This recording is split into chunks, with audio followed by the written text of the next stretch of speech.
झर गेड़ुआ सुरहिया के पानी, झर गेड़ुआ सुरहिया के पानी।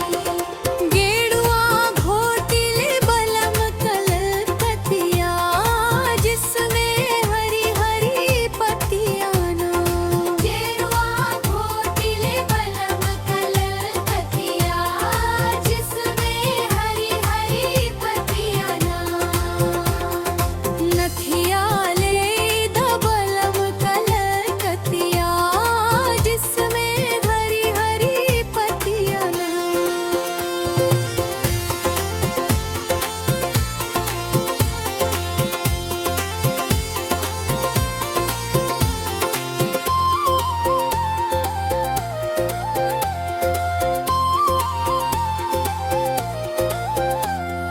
खैरा सुपारी रस बिरवा जोराए, खैरा सुपारी रस बिरवा जोराए।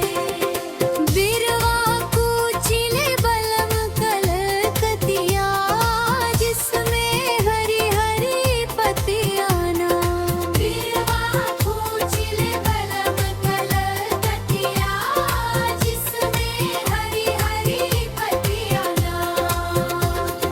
दधिया बिचिले बलम कलकतिया, जिसमें हरी हरी पत्तियां ना।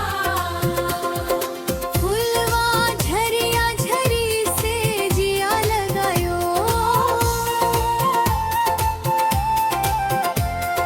से जिया सोइले बलम कलकतिया, जिसमें हरी हरी पत्तियां ना।